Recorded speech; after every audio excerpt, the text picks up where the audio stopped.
अस्सलाम वालेकुम जी, good morning, सुबह बखैर, क्या हाल चाल?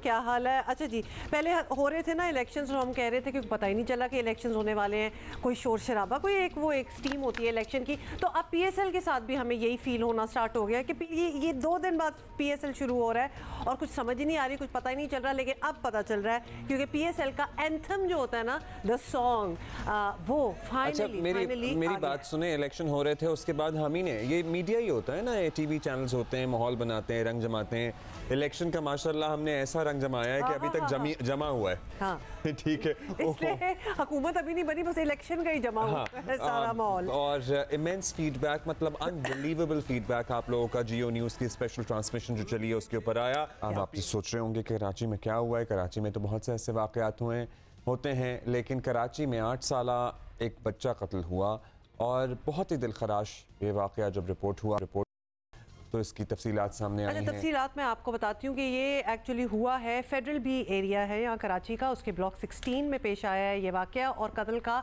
पता ऐसे चला कि करीबी फ्लैट्स की रिहायशी एक खातून ने झाड़ियों में बच्चे को देखा जो बज़ाहिर मर चुका था, या खैर उसको नज़र आ गया, और खातून ने काफ़ी शोर शराबा मचाया और लोग जमा हो गए। तो उस वक्त बच्चे की सांस चल रही थी, मगर कुछ देर बाद ही बच्चे ने दम तोड़ दिया।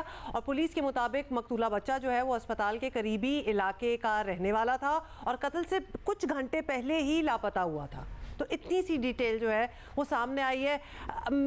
मुझे नहीं एग्जैक्टली पता, वो तो अभी हम पता कर लेंगे कि क्या हुआ होगा, लेकिन आई कैन टोटली गेस कि वो ट्रेजिक इवेंट्स क्या होंगे, बिकॉज ऐसे बहुत किस्से सैडली बहुत किस्से सामने अब आ चुके हैं कि एग्जैक्टली इसी तरह ही होता है जब ये होता है। किससे बात कर रहे हैं so that we can find out?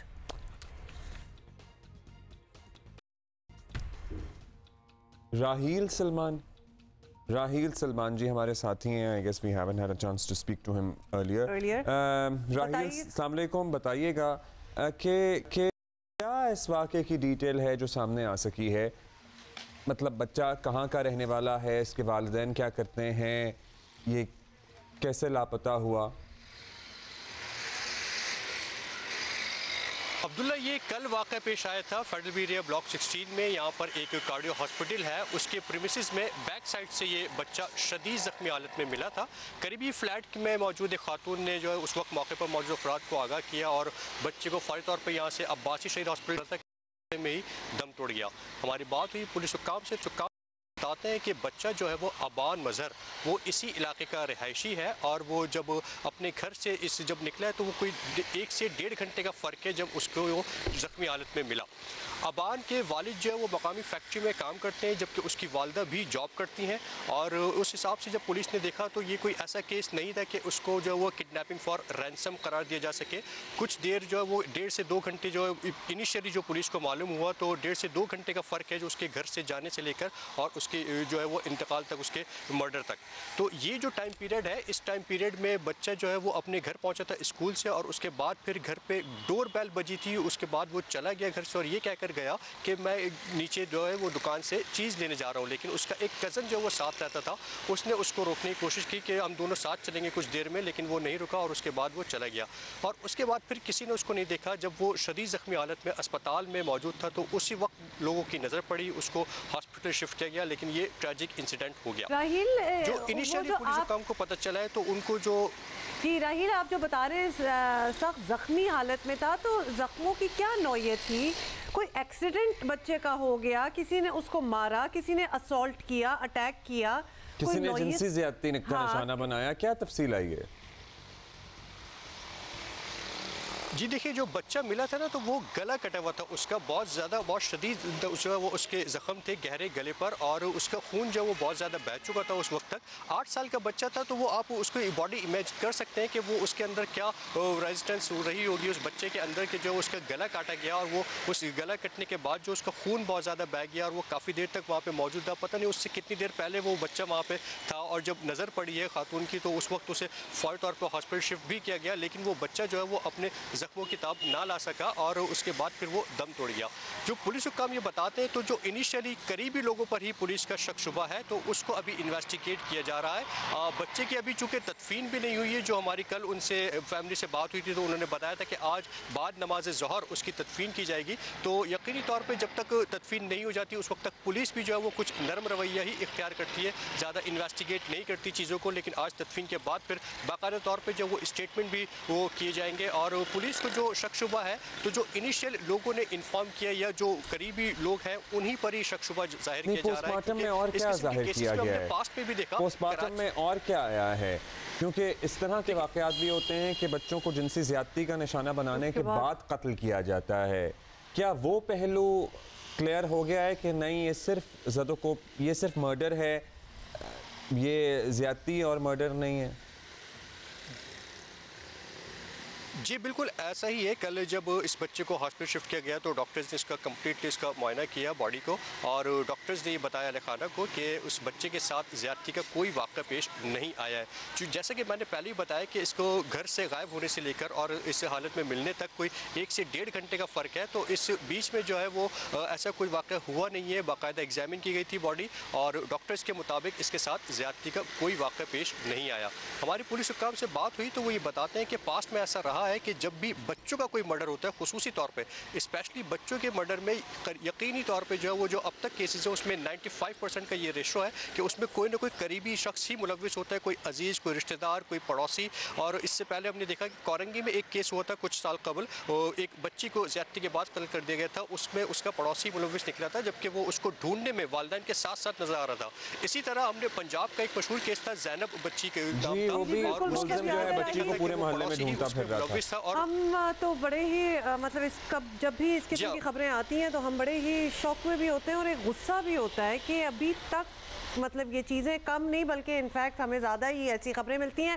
Finally ये बता दें जो आला है, जो वेपन है जिससे उसको कत्ल करने की कोशिश की बच्चे को, क्या वो भी उस जगह से कोई मिल गई ऐसी चीज़ें, कुछ एविडेंस बेसिकली मिला कि नहीं मिला? हाँ, या फिर झाड़ियों में लाके कहीं और ये वाकया हुआ उसके बाद लाके फेंका? हाँ। ये तफसील कुछ डॉट्स कनेक्ट कर पाई है पुलिस?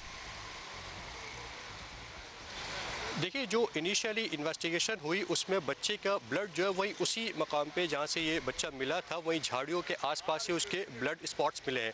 तो इट मींस के बच्चे को मुमकिन तौर पे यहीं पर ही कत्ल किया गया है क्योंकि यहाँ पे मुख्तलिफ यकीन तौर पे वो बच्चा चला होगा या वो गिरा होगा कहीं पर, तो वो मुख्तलिफ जगह पर जो है ना उसके ब्लड स्पॉट्स मिले, लेकिन किसी किस्म का कोई आला कत्ल यहाँ पर नहीं मिल सका था। कल जो है इस एरिया को काफ़ी सर्च किया गया। जिस एरिया से ये बॉडी मिली है वो हॉस्पिटल का बैक साइड का एरिया है जो कि क्वार्टर्स होते हैं, वहाँ पर यूजुअली बहुत कम लोग जाते हैं। लेकिन जो कोई भी है ये मुलजिम वो इस एरिया को बहुत अच्छी तरह जानता था, वो इसी इलाके का है और यहाँ पे जो है वो इतनी ज़्यादा चहल पहल भी नहीं होती थी और उसको पता था कि ये स्पॉट ऐसा है कि जहाँ पे दोपहर के वक्त एटलीस्ट कोई भी नहीं होता और उसने बच्चे को वहीं पर ही लेकर गया। उसी जगह पे बच्चे के ब्लड स्पॉट्स हैं मुख्तलिफ मकामात पर करीब, लेकिन किसी किस्म का कोई वेपन नहीं मिल सका। जो जिस तरह से बच्चे को काटा गया है, उसका गला काटा गया, तो यकीनी तौर पर कोई चाकू छुरी होगा या कोई और चीज़ होगी। इस किस्म की कोई चीज़ पुलिस को मिल नहीं सकी है। काफ़ी सर्च किया गया था इस एरिया को लेकिन मिल नहीं सकी। इसके अलावा मैं ये भी बताऊं कि ये जो इसके साथ की दीगर गलियां हैं मुकम्मल तौर पे आबाद एरिया है। यहाँ पे बच्चे जो है वो दिन में खेल भी रहे होते हैं, खेल कूद भी कर रहे होते हैं। लेकिन कल जब ये वाक़या हो गया तो हम यहाँ पे जब उसकी फैमिली के पास पहुँचे तो उसके बाद फिर यहाँ एरिया में जो वो सन्नाटा था, लोगों ने अपने बच्चों को बाहर नहीं निकलने दिया घरों से और यहाँ पे एक खौफ की फ़ज़ा है। जबकि इसके साथ साथ पुलिस हुक्काम ये कहते हैं कि आज जब बच्चे की तदफीन हो जाएगी तो उसके बाद ही फिर। बहुत शुक्रिया। और ये वो केसेस चाहते हैं और obviously we'll keep the pressure on कि फ़ौरन से पता चले कि इसकी बैकग्राउंड क्या है और हुआ क्या है, क्योंकि अभी तो कोई कड़ी जम नहीं रही है। और मतलब स्कूल से आया है बच्चा, अपने घर गया है, जिस फ्लैट में जिस अपार्टमेंट में था, थोड़ी देर के लिए निकला, with in hours he was gone और इतनी बुरी तरह कि गला काट दिया उसका। मतलब ये एक बारबैरिक किस्म का सीन है और वी आर होपिंग कि इसकी मुझे बड़ी उम्मीद है कि ये पकड़ा जाएगा। कैमरास होते हैं, सीसीटीवी, अब तो हर जगह कुछ ना कुछ कड़ियाँ मिलेंगी और जुड़ेंगी तो पता चलेगा, लेकिन it needs to be done ASAP. ऐसी चीज़ों में, ऐसे केसेस में जितने डिलेज आएंगे उतना ही अभी बच्चे की तदफीन नहीं हुई है, आज गालिबन उसकी तदफीन हो जाएगी। हम पुलिस से भी इस वाक़े पे मौक़िफ़ लेने की कोशिश करेंगे। इलाका एसपी या AIG या IG सिंध अगर आप हमें बता सकें कि क्या अब तक इन्वेस्टिगेशन हुई है या इस वाक़े में क्या पेशरफ्त है? एक वाक़या ऐसा होता है ना तो पूरे शहर में फिर दहशत मच जाती है कि ये कैसे हुआ है और क्या हुआ है। मतलब आप ऑटोमेटिकली आपके सामने जो बच्चा आता है, आपका अपना बच्चा आता है, आपके बहन भाइयों का बच्चा आता है, आपके जहन में इसी बच्चे की तस्वीर और यही वाक़या आता रहेगा चंद दिन के लिए, because it does have an impact on your mental health. Absolutely. And आपकी ज़ाहिर है सोच में कहीं ना कहीं ज़रूर ये आता है कि वो देखिए कि वो 8 साल का बच्चा था, उसका गला काट कर किसी ने झाड़ियों में फेंक दिया। ये वाक़या एक्चुअली किसी के साथ भी हो सकता है। तो अपने बच्चों की हिफाजत करें। वैसे तो अल्लाह ताला है सबकी हिफाजत करने वाला, लेकिन जस्ट कीप एन आई कि ये कहाँ जा रहे हैं, कहाँ नहीं जा रहे हैं, किसके साथ हैं, किसके साथ नहीं हैं। अच्छा जी, in the meantime we have to move on. और आपको पता है ना हुकूमत साजी के मरहले में हैं हम, तो क्या हो रहा है उधर डेवलपमेंट्स आपको बता दें कि मुस्लिम लीग नून हुकूमत बनाने के लिए तैयार नज़र आ रही है। पीपल्स पार्टी नून लीग की हिमायत का वाज़े ऐलान कर चुकी है, मगर तहरीक इंसाफ अब भी अपनी हुकूमत बनाने के दावे कर रही है। ज़मीनी हक़ाइक़ ये हैं कि PTI को इतनी अक्सरियत हासिल नहीं कि वो अकेली हुकूमत बना सके और हुकूमत साजी के लिए उसे दीगर सियासी जमातों को साथ मिलाना पड़ेगा, लेकिन उसके लिए वो हरगिज़ तैयारी नहीं है। खान साहब ने यही फैसला किया है।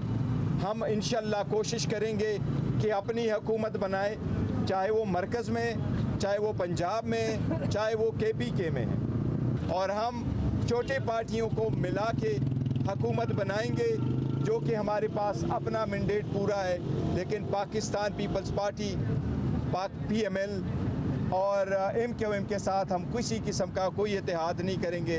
हम इंशाल्लाह ताला अपनी हुकूमत आप बनाएंगे इंशाल्लाह ताला, और इसमें हम कामयाब होंगे। इस मामले पर रहनुमा PTI अली मोहम्मद खान ने भी कल एक प्रोग्राम में गुफ्तगू की, जिससे जाहिर हुआ कि PTI बज़ाहिर कन्फ्यूजन का शिकार थे। ये बात तो मतलब तय है ना कि अगर कोई भी पाकिस्तान तहरीक इंसाफ में शामिल होगा तो वो अपने ज़मीर की आवाज़ पर शामिल होगा, और वो अगर पाकिस्तान तहरीक इंसाफ के हिमायत याफ्ता लोगों को किसी भी इलेक्शन में, सेनेट में इधर उधर वोट डालेगा अपनी पार्टी से इन्हराफ करते हुए, तो अपनी ज़मीर की सुनेगा। लेकिन अगर यहाँ से कोई उधर जाएगा तो वो बिकाऊ होगा, लोटा होगा, करप्ट होगा, उसे खरीदा गया होगा। ये रूल सेट हैं। अच्छा, 9 मई के वाकयात ने तहरीक इंसाफ की, हाँ ये तो पता ही है सारों को, मतलब obviously we are repeating it. लेकिन अच्छा एक और बात भी हुमा, अगर कोई PTI में आएगा ना, चाहे वो जितना भी करप्ट होगा, जितना भी बेईमान होगा, तो वो ठीक हो जाएगा, ठीक है, और वो ठीक ही रहेगा उस टेन्योर तक जितनी देर में वो PTI में रहेगा, और जैसे ही वो PTI से वापस निकलेगा तो वो दोबारा से करप्ट हो जाएगा। बस कुछ ऐसा ही आप समझ लें। खैर एनीवे, आपको पता ही है कि they are going through a lot of trouble as it is. रहनुमा PTI हमारे साथ मौजूद हैं, उनसे जरा बात कर लेते हैं। बहुत शुक्रिया आपका बैरिस्टर साहब। बैरिस्टर साहब, पहले तो एक कंफ्यूजन दूर कर दें आप कि क्या पीपल्स पार्टी की जानिब से तहरीक हुकूमत साजी में सपोर्ट करने की ऑफर कहीं मौजूद है या नहीं है? शेर अफजल का बयान हम सुन रहे थे, पार्टी की सतह पर कोई ऐसा मामला ज़ेरे गौर भी आया, या वो बस अपने तय शायद उनको ख्वाब आया था, या उनसे में भी राब्ता हुआ था? देखें, पीपल्स पार्टी और मुस्लिम लीग नून के हवाले से तो इमरान खान साहब का वाज़ेह मैसेज है, और वो उन्होंने मीडिया से बात भी की है इस सिलसिले में कि हम उनके साथ किसी किस्म की अंडरस्टैंडिंग हुकूमत साजी के मामले पर नहीं करेंगे। हमारा इस वक्त तक तो जो मौक़िफ़ है वो यही है कि हम इंशाअल्लाह मरकज़ में अपोजिशन में बैठेंगे और पंजाब असम्बली में भी हम अपोजिशन का हिस्सा बनेंगे। कोई सच राब्ते वगैरह बाज़ाब्ता तौर पर नहीं हुए, और ना ही मैं समझता हूँ कि पीपल्स पार्टी के साथ हमारा इस सिलसिले में किसी किस्म का जो है वो बाज़ाब्ता मुलाकात या बाज़ाब्ता इस सिलसिले में राब्ता या इस तरह के किसी भी पार्लिमानी इत्तेहाद के हवाले से कोई तजवीज़ ज़ेर गौर है। अलबत्ता ये है कि हम इतना ज़रूर कहेंगे कि अगर हुकूमत अवामी मफाद में फ़ैसले करती है तो यकीनन पाकिस्तान तहरीक इंसाफ असम्बलियों में हिमायत करेगी, लेकिन अगर अवामी मफाद के ख़िलाफ़ फ़ैसले होते हैं, ज़ाती मफादात को तरजीह दी जाती है, तो वहाँ पर यकीनन हम भरपूर मुज़ाहमत करेंगे। ऑलराइट, फिर ये भी बता दें बैरिस्टर साहब के इससे पहले उम्मीदवारों के हल्फ सामने आए जिसमें उनसे कसम ली गई थी कि वो जीत कर मुस्लिम लीग नून, पीपल्स पार्टी वगैरह में नहीं जाएंगे। फिर इमरान खान साहब का बयान सामने आ गया कि PTM वाली पार्टीज़ और PP से बातचीत नहीं हो सकती, तो फिर बात बातचीत करनी किससे है, वो किससे होगी बातचीत? सियासी ताकतों से नहीं होगी तो फिर और ऑप्शंस क्या हैं? कौन से होगी सर फिर क्या? हल्फ की ज़रूरत तो ये थी कि अपने कारकुनान को, अपने वोटर्स को भी ये तसल्ली दिलानी थी कि अगर हम आज़ाद हैसियत में भी इलेक्शन लड़ेंगे तो हमारे उम्मीदवार हमारे साथ रहेंगे। अब ये जो कमिटमेंट थी हल्फ की शक्ल में, ये हर उम्मीदवार की अपने वोटरों के साथ थी, अपने अवाम के साथ थी। अब अगर कोई शख्स इतना बेज़मीर हो जाए कि वो ज़ाती मफाद की खातिर या थोड़े से प्रेशर को बर्दाश्त ना करते हुए अपने उस हल्फ की खिलाफ वर्जी करता है जो उसने अल्लाह को हाजिर और नाजिर जान कर कुरान पर कसम खाकर वो हल्फ उठाया है, तो फिर उसका मामला हम अल्लाह पे ही छोड़ सकते हैं, क्योंकि कानूनी तौर पर तो हमारे पास इस वक्त उस मेंबर के खिलाफ कोई भी कानूनी कार्रवाई करने का इख्तियार इसलिए नहीं है कि हमारे ये तमाम मेंबरान आज़ाद हैसियत में मुंतखब हुए हैं। जो इलेक्शन हुआ और इलेक्शन के जो नताइज सामने आए और जिस तरह की मैनिपुलेशन की गई, जिस तरह की दरअंदाजी की गई अवामी मैंडेट में और बददियानती की गई, तो इन हालात में हम ये समझते हैं कि हमारे पास एक ही रास्ता है कि हम अपोजिशन में बैठें और भरपूर अपोजिशन करें। अच्छा बैरिस्टर साहब, अभी तो तहरीक इंसाफ जो है हुकूमत साजी के मरहले में मसरूफ़ है, लेकिन इसके साथ साथ अपनी सीटें बढ़ाने के लिए भी आप लोग जोर लगा रहे हैं। अगर हुकूमत ना बनाने दी गई तो क्या पाकिस्तान तहरीक वाले माहौल के लिए तैयार रहे? अब क्या ऑर्डर है इमरान खान साहब का इस ज़मीन में? देखें, हम यकीनन ये तो हमारा हक बनता है और ये अवाम की हमारे पास एक किस्म की अमानत है कि जो उन्होंने वोट हमारे उम्मीदवारों को दिया और उनको मुंतखब किया, वो सब असम्बली में जाकर बैठें। अब बदकिस्मती से, मैं फिर ये लफ्ज़ इस्तेमाल कर रहा हूँ कि बदकिस्मती से बाज़ अनासिर अवाम के इस मैंडेट पर डाका डालने की कोशिश कर रहे हैं। हमारा आज भी मौक़िफ़ ये है कि तहरीक इंसाफ की जीती हुई सीटों को फॉर्म 47 के जरिए मुस्लिम लीग नून के जो है झोली में डाला गया। मैं ये समझता हूँ कि हमारी अटमोस्ट कोशिश है और ये अवाम का हमारे ऊपर हक है कि हम हर हालत में अपनी उन सीटों को वापस लें, चाहे वो कानूनी रास्ते से हों, अदालती रास्ते से हों, इलेक्शन कमीशन के जरिए हों या किसी एहतजाज के जरिए हों। हमारी ये तो कोशिश होगी कि हम तमाम सीटें लेकर पार्लियामेंट में बैठें, लेकिन अगर हमें महरूम भी किया जाता है तो जो जमहूरी इस एहतजाज का हक है वो हमारा बहरहाल है। हम कोई ऐसा काम नहीं करेंगे जिससे मुल्क का निज़ाम मफलूज हो, जिससे अवाम की जिंदगी मुतासिर हो मनफी अंदाज में, और जिससे जो है वो मुल्क में अदम इस्तेहकाम पैदा हो। इंशाल्लाह हम पार्लियामान और कानून के दायरे कार के अंदर रहते हुए अपना एहतजाज भी करते रहेंगे और कोशिश करेंगे कि जो एतमाद अवाम ने हम पर किया है वो मुंतखब नुमाइंदों की शक्ल में सूबाई असम्बलियों में भी और मरकजी असम्बली में भी, कौमी असम्बली में भी उसकी मौजूदगी हो। चलें मिस्टर साहब, बहुत शुक्रिया। तो बड़ा अब मैं इजाफा कर दूं कि अब आप लोग ऐसा कोई काम नहीं करेंगे जिससे मुल्क का निज़ाम मफलूज हो और पूरा निज़ाम हॉल्ट हो जाए और स्टैंड स्टिल पे मुल्क के मामलात आ जाएं। सो दिस इज़ इनकरेजिंग। भाई, हम बहुत से मामलात की बात कर रहे हैं। सिंध में पीपल्स पार्टी दोबारा हुकूमत बनाएगी, लगातार चौथी मरतबा। इस बार नशस्तें भी बहुत ज़्यादा मिली हैं, तनहा जैसी चाहे काबीना बना सकते हैं, मगर लेकिन सीएम सिंध कौन होगा? बहुत से नाम हैं जो फ्लोट हो रहे हैं। एक तो ऑब्वियसली मुराद अली शाह साहब का नाम है, और अगर वो बन जाते हैं तो वो फिर तीसरी मरतबा जो है वो सीएम बनेंगे। शर्जील मेमन का नाम है, फरियाल तालपुर साहिबा का नाम है, बिल्कुल, और नासिर शाह साहब का भी नाम बिल्कुल है। तो ये सारे नाम हैं जो गर्दिश कर रहे हैं। इसी पे बात कर लेते हैं। हमारे ब्यूरो चीफ जियो न्यूज़ कराची तारिक मोइन सिद्दीकी हमारे साथ मौजूद हैं। तारिक भाई, अस्सलाम वालेकुम। तारिक भाई, क्या अभी वफाक में ज़ाहिर है बिजी हैं मामला सेटल करने में, लेकिन सिंध के हवाले से फैसले हो गए हैं, होने हैं? देखें, अभी क्योंकि पूरी क़यादत जो इस वक्त वफाक में जो हुकूमत बन रही है उसकी जो है तश्कील में मसरूफ़ है और इस सिलसिले में वहाँ पर मीटिंग्स और बाकी चीज़ें जारी हैं। लेकिन इस वक्त हम देखते हैं कि जो पीपल्स पार्टी में 3 क्लोज सर्कल्स हैं जो क़यादत से क्लोज़ हैं, वो उन सर्कल्स में क्या बातें हो रही हैं या वो हल्के जो हैं उनमें क्या बातें हो रही हैं। उसमें एक जरदारी साहब के करीब जो हल्का है उसमें जो है वो नासिर हुसैन शाह का नाम भी आ रहा है, शर्जील मेमन का भी नाम आ रहा है। इसके अलावा जो फरियाल तालपुर जो हैं उनकी हमशीरा हैं, उनका जो क्लोज सर्किल है उसमें ये बात की जा रही है कि फरियाल तालपुर साहिबा का ही नाम फ्लोट किया जाना चाहिए और पहली खातून वज़ीर आला सिंध की फरियाल तालपुर साहिबा को ही नामज़द किया जाना चाहिए। इसके अलावा चेयरमैन जो हैं पाकिस्तान पीपल्स पार्टी बिलावल भुट्टो, उनके जो करीबी हल्के हैं उनके नज़दीक जो सबसे ज़्यादा मजबूत कैंडिडेट और जो हैं वो मुराद अली शाह हैं। मुराद अली शाह पर अगर हम देखते हैं तो वो मजबूत कैंडिडेट इस वजह से भी हैं कि जो तीनों सर्किलें, तीनों जो हलके हैं, तीनों रहनुमाओं के क़यादत के जो करीबी हलके हैं, उन सब का इत्तफाक एक वक्त पे जाके मुराद अली शाह पर हो जाता है, क्योंकि मुराद अली शाह जो हैं, 3 हलकों से क्या मुराद है? थोड़ा सा हम बाइफिकेट कर दें।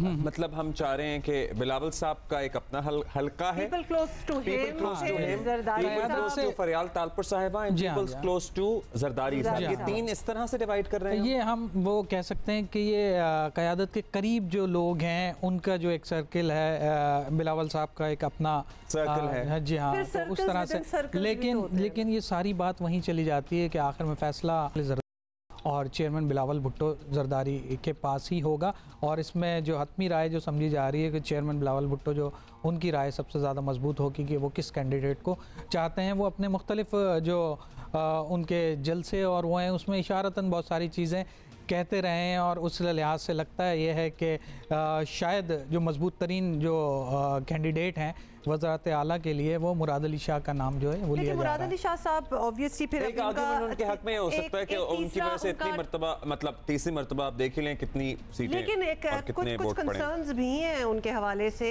खासतौर पे जो शहर के मसले मसाइल हैं। कुछ क्रिटिसिज्म ये भी आ रही है कि उन्होंने उस तरह तवज्जो पिछले 10 सालों में नहीं दी, और पर्टिकुलरली देनी चाहिए थी। हैदराबाद और कराची को लेकर जो ये 2 जो अर्बन सेंटर्स हैं कराची के, वैसे तो और भी अर्बन सेंटर्स हैं, डिस्पाइट दिस उनको दोबारा ये चांस मिल सकता है। ये चांस, लेकिन मैं वही कह रहा हूँ कि एक मजबूत कयास ये है कि शायद उनका नाम दोबारा आ जाए, लेकिन विद इन पार्टी अब ये बात भी हो रही है कि अब मौका किसी को और देना भी चाहिए। और इस सिलसिले में जो है ये नाम जो सामने आ रहे हैं फरियाल तालपुर साहिबा का, लेकिन ये एक दफ़ा पहले भी आ चुका है नाम, लेकिन शायद आसिफ अली जरदारी साहब ने उस वक्त इस चीज़ को बेहतर नहीं समझा था, लेकिन अब ये नाम दोबारा फ्लोट हुआ है। इसी तरह नासिर हुसैन शाह और शर्जील मेमन साहब का, इनका नाम भी आया है। नासिर हुसैन शाह साहब के बारे में भी कहा जाता है कि वो आसिफ अली जरदारी साहब जो हैं उन्हें काफ़ी वो समझते हैं कि बेहतर तौर पे ये वज़ारत आला के लिए उम्मीदवार हो सकते हैं। अच्छा, जस्ट एक सेंस देने की कोशिश कर रहे हैं कि अगर फरियाल तालपुर साहिबा का नाम वाकई आ जाता है आगे और वो ही बेस्ट कैंडिडेट हो जाती हैं, तो यहाँ फिर वो होंगी सीएम, पंजाब में मरीम नवाज़ होंगी, तो ये जो एक नेपोटिज्म, एक डायनेस्टिक पॉलिटिक्स, जो इस किस्म की बातें होती हैं, तो ये बात तो फिर बड़ी सीमेंट हो जाएगी कि अपनी फैमिली की तरफ देखा जा रहा है। फैमिली तो है ना, हाँ ऑब्वियसली फिर वो सारी चीज़ें तो फैमिली टाइप ही हो जाएंगी। इसको शायद अवॉइड किया जाए। ये पहले भी इस तरह की चीज़ हुई थी तो इसको अवॉइड किया गया था, लेकिन अब मैं फिर वही कहूँगा कि ये अभी वफाक की हुकूमत की तश्कील में मसरूफ़ हैं, लेकिन वापस आके इसका हतमी फ़ैसला जो है वो जाहिर सी बात है पार्टी के जो एक इजलास तलब किया जाएगा उसके अंदर मुशावरत के बाद आसिफ अली जरदारी और बिलावल भुट्टो जरदारी ही इस नाम का ऐलान करेंगे। MPAs की और MNAs की जो बाकायदा मुशावरत होगी यहाँ पर इजलास तलब किया जाएगा, उसमें ये नाम हतमी तौर पर फाइनल किया। चलिए जी, लेट्स सी। और इस मरतबा भरपूर मैंडेट मिला है पाकिस्तान पीपल्स पार्टी को, लेकिन सियासत में आगे पंजाब में री एंट्री करनी है, जिसमें इस मरतबा ऑल्दो मुल्तान वगैरह से उन्होंने बहुत सीटें ली हैं, लेकिन उन्हें कराची का चेहरा बदलना होगा। बहुत शुक्रिया हमसे बात करने का। कराची का चेहरा भी बदलना होगा, बहुत सी चीज़ें जिनकी निशानदेही हम करते रहते हैं उस पर तवज्जो देनी होगी, जैसे कि सेफ सिटी जिसका जिक्र सालों से हम सुनते आ रहे हैं, लेकिन उसका निज़ाम उस तरह हमने कोई मुश्किल काम नहीं। अब कर दें, रोड इंफ्रास्ट्रक्चर, ट्रांसपोर्टेशन, पानी का होना, अवेलेबिलिटी, ये सारी छोटी छोटी चीज़ें बहुत बड़ी बड़ी चीज़ें हैं, and they should be totally, मतलब ये इनकी प्रायोरिटी होनी चाहिए। और कुछ कॉस्मेटिक चीज़ें भी शहर में एंटर होते हैं ना, जब जैसे ही आप एयरपोर्ट की विसिनिटी से टुवर्ड्स शारा फैसल आते हैं तो कुछ बिल्डिंगें हैं, बहुत सारी बिल्डिंगें हैं, अगर लिटरली उनके ऊपर लगे हुए बोर्ड्स एक रंग और एक साइज़ के हो जाए ना, और उन बिल्डिंगों को सिर्फ रंग कर दिया जाए, तो शहर में एंटर होते ही शारा फैसल पर दाएं हाथ मुड़ते ही जो आपको धचका लगता है ना एक, और फिर मेक कराची ग्रीन का एक मुहिम उठा लें और ग्रीन कर दें इस शहर को, अदरवाइज इट्स कंक्रीट और इसका कोई फ्यूचर लीक ही नजर आता है। ये लाज़िम मौजूद करें कि जो हाई राइजेस बन रही हैं इस शहर में, उनके ऊपर रूफ टॉप गार्डन्स लाजमी बनाए जाएं, उनका इंफ्रास्ट्रक्चर इस तरह हो कि उनकी छत जो है वो उस मिट्टी और उन दरख्तों के वजन को सस्टेन कर सके। Between the two of us हमने कोई 15 चीज़ें तो बता दी हैं that are priority right now. ये फैसला जो है वो हो गया है, मरकज़ में नून लीग ही हुकूमत बनाएगी, शहबाज शरीफ वज़ीर आज़म होंगे और पंजाब मरीम नवाज चलाएंगी। इंतखाबी नताइज बता रहे हैं कि तमाम तर साजगार और मददगार हालात के बावजूद नून लीग बड़ी मुश्किल से अपना होम ग्राउंड पंजाब बचा पाई है। बहरहाल शहबाज शरीफ दोबारा वज़ीर आज़म बनने जा रहे हैं और इस बार हालात पहले से भी ज़्यादा मुश्किल हैं। हुकूमती मेंबरान जो हैं वो उनसे कहीं तगड़ी अपोजिशन होगी बाय द वे, और मौलाना फजल रहमान ने भी कल अपोजिशन में बैठने का ऐलान करके नून लीग की मुश्किलात में इजाफा कर दिया है। जनाब, यानी PDM 1 के सरबरा PDM 2 हुकूमत से आउट हो गए हैं और इनफैक्ट एहतजाजी तहरीक चलाएंगे वो तो। पार्लियामेंट अपनी अहमियत खो बैठा है और जमहूरियत अपना मुकदमा हार रहा है। लगता है अब फैसले ऐवान में नहीं मैदान में होंगे। अगर एस्टेब्लिशमेंट समझती है कि इलेक्शन शफाफ हुए हैं तो फिर इसका माना यह है कि फौज का 9 मई का बयानिया दफन हो चुका है। एस्टेब्लिशमेंट सियासत से दस्तबरदार हो जाए हमारे सर आंखों पे, हमारे सर का ताज। सियासत करेंगे तो जवाब सियासत से देंगे। मरकजी मजलिस आमला ने 8 फरवरी 2024 के इंतखाबी नताइज को मजमूई तौर पर मुस्तरद कर दिया है। मुस्लिम लीग नवाज शरीफ को दावत देता हूँ कि वो आएँ और हम मिलकर अपोजिशन में बैठें। दूसरी तरफ वज़ीर आला पंजाब की हैसियत से मरीम नवाज का इम्तिहान भी कुछ कम नहीं होगा। वह आधे पाकिस्तान को आबादी के लिहाज से चलाएंगे। अगरचे ये उनका पहला हुकूमती ओहदा होगा, लेकिन आखिरी जलसे में उन्होंने सियासी मुखालिफिन को मुफाहमत का पैगाम देकर ये उम्मीद हम कर सकते हैं कि वो सियासी मामलात को समझती हैं और आगे कन्फ्रंटेशन की सियासत में उस तरह से शायद नहीं, पंजाब से भी होपफुली देखने को मिलेगी। हर जलसे में मुझ पर जाती हमले किए गए, जुमले कसे गए, बदतहजीबी बदतमीजी की गई, कीचड़ उछाला गया। मैं कौम को और अपनी बहनों और बेटियों को गवाह बनाकर कहना चाहती हूँ कि मैं आपकी खातिर, इस मुल्क की खातिर ये तमाम मजालिम भुलाने को आज तैयार हूँ। मैं सबको ये दावत देती हूँ कि आओ, जुल्म का, इंतकाम का, जबर का मार दो, मर जाओ, जलाओ, घेराव का बाब अब बंद कर दें। अच्छी बात है और सर्टनली इनको बहुत सारे पर्सनल अटैक्स का सामना भी रहा और जो नामजद वज़ीर आला खैबर पख्तूनख्वा हैं उनके तो बयानात ऑन रिकॉर्ड हैं। मतलब बहुत ही अफसोसनाक गुफ्तगू वो वैसे भी करते हैं और जलसों में भी करते हैं और फिर लोग नौजवान ही ज़्यादातर उनके पीछे खड़े होकर तालियां भी बजाते हैं। So I hope that sense prevails and things head in better direction. I think you should stop hoping for sense to prevail. अच्छा जी, तलाल चौधरी साहब हमारे साथ मौजूद हैं। तलाल चौधरी साहब से सबसे पहले तो ये बता दीजिए कि बड़े धूमधाम से आप लोग मियाँ साहब को वापस लेके आए, कबूतर उड़वाए, तकरीरें करवाई, मुहिम चलाई, पाकिस्तान को नवाज दो का गाना भी आ गया, लेकिन फिर उन्होंने शहबाज शरीफ को वज़ीर आज़म फाइनल कर दिया। सर ये वोटर के साथ तो धोखा किया है आपने। बिस्मिल्लाहिर्रहमानिर्रहीम, अस्सलाम वालेकुम जियो पाकिस्तान। गुजारिश ये है, मुस्लिम लीग नून ने हमेशा ही एक वादा किया है कि वज़ीर आज़म नवाज शरीफ होंगे या नवाज शरीफ का नामजद करदा वज़ीर आज़म होगा।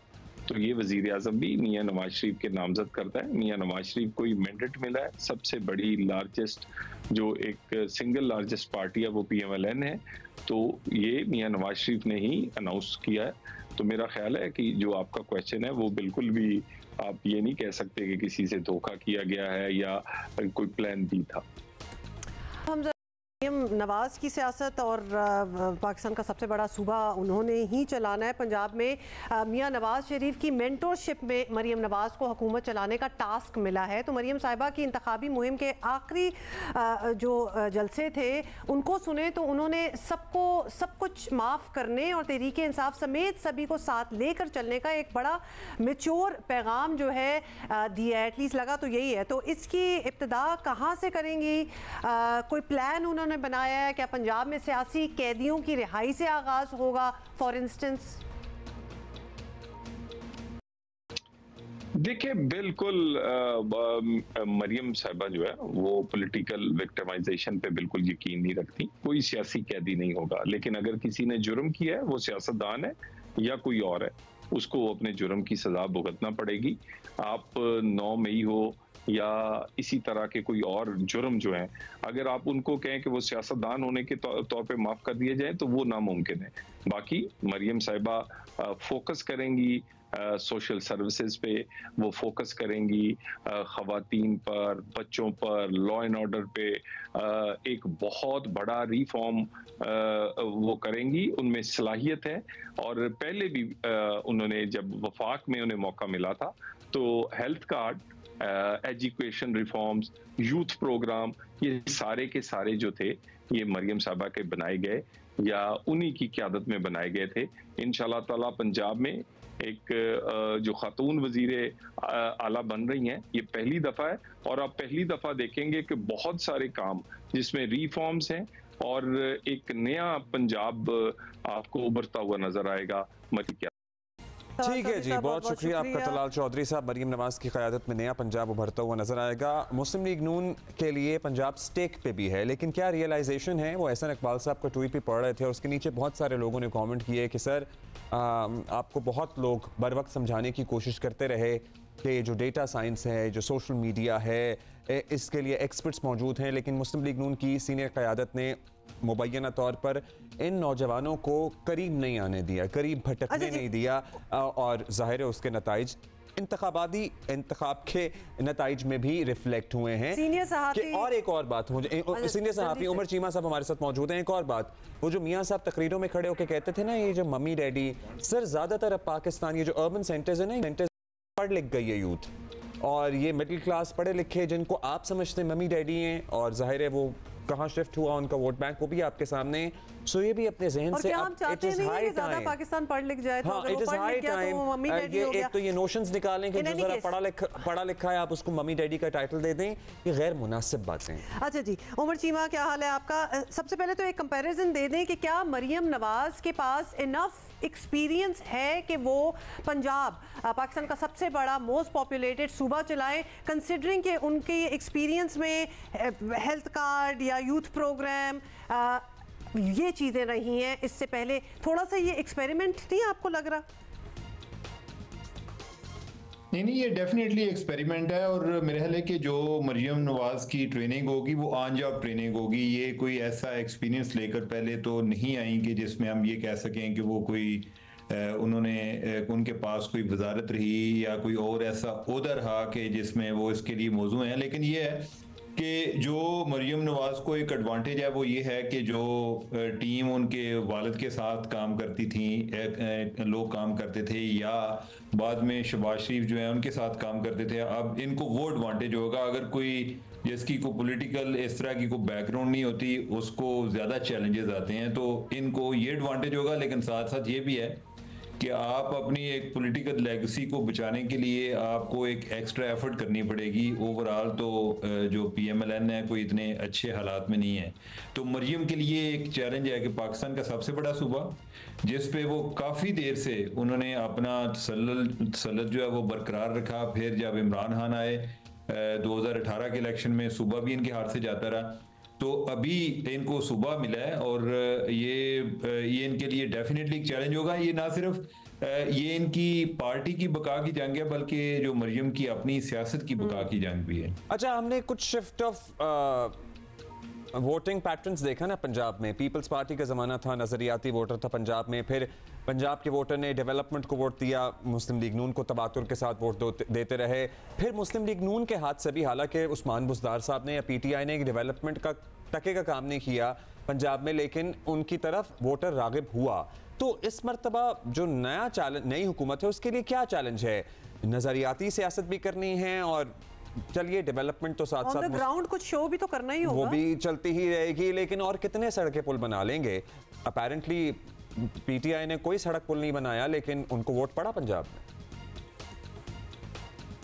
जिस तरह हम पहले जो आपका सवाल था ना उसमें मरियम नवाज की बात हो रही थी, और मुझे लगता है कि जो मरियम नवाज के लिए सबसे बड़ा चैलेंज है या जो उसका सबसे बड़ा एक टास्क होना चाहिए अगर जिस तरह मियाँ साहब जो है उनका एक पेट प्रोजेक्ट जो है वो इंफ्रास्ट्रक्चर है जी कि हमने मोटरवे बनाई, ये वाली बात है, तो मरियम नवाज को अगर कोई एक चीज़ जिस पर फोकस करने की जरूरत है होता तो ये है ना कि आपकी तरजीहात 10 भी हो सकती हैं, लेकिन ये है कि नंबर 1 क्या है आपकी। तो जो नंबर 1 तरजीह है ना वो तो यूथ होना चाहिए कि आप यूथ को किस तरह टैकल कर रहे हैं, और उसको टैकल करने का ये तरीका नहीं है कि आप ये बताएं कि इमरान खान जो है ना वो झूठ बोलता है या इमरान खान फलां काम करता है, इस तरह आपके पास वो वापस नहीं आएगा।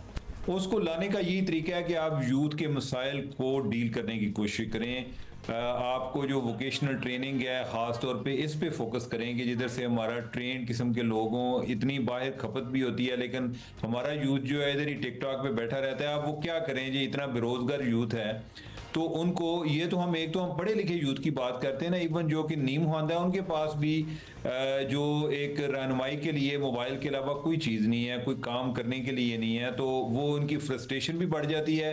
और फ्रस्ट्रेशन के आलम में अगर कोई उनके ज़हन में नफरत का बीज बोता है तो वो बड़ी तेज़ी के साथ आगे परवरिश पाता है। अच्छा, ये भी बताएं उमर के क्या हम ये समझें कि मरियम ठीक है फाइन, उनके लिए एक एक्सपेरिमेंट तो होगा because she doesn't have that kind of experience, लेकिन she is surrounded by people जिनका बड़ा एक्सटेंसिव एक्सपीरियंस है। लोग ये भी कहते हैं कि वो वज़ीर आज़म जब थे उनके वालिद साहब, तो वो वज़ीर आज़म हाउस में बहुत से मामलात को ओवरलुक करती थी, बिहाइंड द सीन्स वो हैंडल करती थी, तो थोड़ा सा इंसुलेट दैट वे भी हो जाएंगी, तो ये उनके सेकेंड हैंड एक्सपीरियंस उनके लिए काफ़ी काम करेगा। बदतमीजी में मुकाबला नहीं, डेफिनेटली काम करेगा ये। उसकी एक आप ये देखें ना कि अगर आपकी कोई ऐसी आपके फादर को सेट नहीं है तो आप जो है हो सकता है कि आपको एक एफर्ट करके आप जो है चीफ एग्जीक्यूटिव बनते हैं। दूसरा ये है कि अगर किसी की एक अपनी कोई एक बिजनेस क्लास से बिलोंग करता है तो उसकी कोई एक ऑन जॉब उसकी ट्रेनिंग हो जाती है और कोई 5 साल के बाद या 2 साल के बाद वो अपना काम शुरू कर देता है। तो मेरे ख्याल ये जो आपने एक्सपीरियंस वाली बात की है इसका अपना उनको एक एडवांटेज है। पॉलिटिकल लेगेसी के वो एक लाइबिलिटी भी होती है एक स्टेज पे, और एक स्टेज पे वो एक आपका कैपिटल भी होता है, और उसका वो मेरे ख्याल है कि उनको फायदा उठाना चाहिए। लेट्स सी क्या होता है। अच्छा, लास्टली क्विकली ये बता दें जो इंतखाबी नताइज आए हैं और बमुश्किल ही PMLN ज़ाहिर है जो तवक्को थी उतनी सीटें तो नहीं मिली। एहसन इकबाल साहब का ट्वीट भी देख रहे थे, और भी इस्लामाबाद में अगर आपकी किसी से बात हुई हो, राब्ता हुआ हो, इन लोगों को इदराक है कि हाँ अबे we have to really overall the whole process, और दोबारा से हमें कहीं से शुरू करना पड़ेगा। बीच में जो हमें लगता था कि हमने ठीक कर लिया वो ठीक नहीं हुआ मामला। अब्दुल्ला, मुझे नहीं लगता, अनफॉर्चुनेटली मुझे तो ये PMLN वाले जो है ना ये एक बड़ा एक होपलेस केस लगता है। ये शायद कोई सीखने की उम्र से गुजर चुके हैं और इन्हें बारहा इस तरह के चैलेंजेस आए हैं और इन्होंने कुछ नहीं सीखा। आप ये अंदाजा लगाए ना कि इनको जो ये लाडला लाडला कहते थे, इस दफा तो इन्होंने भी लाडला बनने के रिकॉर्ड तोड़े हैं। वो जो लाडला है वो कम से कम लोगों में जाता था, ये बस लाड प्यार में इतने मगन हो गए कि इन्होंने बाहर निकलने की भी कोशिश नहीं की। तो ये इनके पास एक लास्ट चांस है, लेकिन आई डोंट थिंक कि ये इससे कोई फायदा उठाएंगे। और सोशल मीडिया जो जिधर से एक आपने यूथ को एक एंगेज भी करना है, वो तो इनकी तरजीहात में अभी तक शामिल नहीं है। इवन जो इन्होंने टाइम गुजारा, अब ये देखें ना कि इलेक्शन गुजर गए हैं तो अगले दिन जो एक्टिव हो गए तो कोई जो मीडिया उसको टारगेट करना शुरू कर दिया। जिन लोगों को टारगेट करना चाहिए था या जिनके साथ ये अपने नैरेटिव के फ्रंट पे इन्होंने कंटेस्ट करना चाहिए था, उधर इन्होंने कुछ भी नहीं करते। बहुत शुक्रिया आपका उमर चीमा साहब। राना सनाउल्लाह का जो वो ट्विटर अकाउंट अचानक से एक्टिव हुआ है, जो भी कर रहा है I am really enjoying it, लेकिन वो बहुत पहले कर लेना चाहिए था शायद। चलो ठीक है, थैंक यू, थैंक यू। वो इलेक्शन के बाद ही जरा मंजर आम पर ज्यादा मुतहर्रिक नजर आ रहे हैं। तो आप इनसे पूछते थे कि आपकी इंतखाबी मुहिम कहाँ है, वो कहते थे जी हम अभी टिकटों के फैसले कर रहे हैं। तो फिर देख ही लिया आपने, जो इतने सर जोड़कर टिकटों के फैसले किए थे उसमें से कितने लोग हुए कामयाब, लेकिन आपकी उम्मीदों के बरक्स हुए ना, आपकी उम्मीदों के मुताबिक तो आपको सीटें नहीं मिली। We are talking about cricket now, क्योंकि परसों से PSL स्टार्ट हो रहा है और आप मतलब और चीज़ों में बैठ गए हैं। अभी हमने और कोई बात नहीं करनी, हुकूमतों का क्या है, बनती रहेंगी। तो पहले तो क्रिकेट की बात करें तो बॉबी की बात कर लें। ICC ने नई टेस्ट रैंकिंग जारी कर दी है। हाँ, बाबर आजम टेस्ट में 5वें पर मौजूद हैं। बाबर आजम वनडे रैंकिंग में पाकिस्तान के साबिक कप्तान बाबर आजम फहरिस्त में बदस्तूर पहले नंबर पर हैं। सो वो स्लॉट मुझे लगता है इन्होंने मल लिया है, ऑलमोस्ट मल लिया है ना। मतलब और क्यों दें भाई, हमें आपको पता है वैसे भी क्रिकेट हो या हुकूमतें हो, जो मल ली चीज़ वो बस हमारी हो गई है। So this is good for Babar, specially आपको पता ही है कि बड़े ही टेंशन और बहुत ही चैलेंजिंग साल जो है वो पिछला, वैसे तो पाकिस्तान क्रिकेट के लिए ही चैलेंजिंग गुजरा है, लेकिन ख़ास तौर पे बाबर के लिए तो वो this is good for him. लेकिन पीएसएल की ज़रा बात कर लेते हैं। और एंथम का हमने आपको बता दिया जी, एंथम भी आ गया है, बड़ा अच्छा, सारे गा रहे हैं। अली ज़फ़र आयमा बेग की आवाज़ में है। टीमें जो हैं वो प्रैक्टिस कर रही हैं। शायकीन क्रिकेट को एक बार फिर शानदार कैचेस और ज़बरदस्त बॉलिंग और चौके छक्के देखने को मिलेंगे।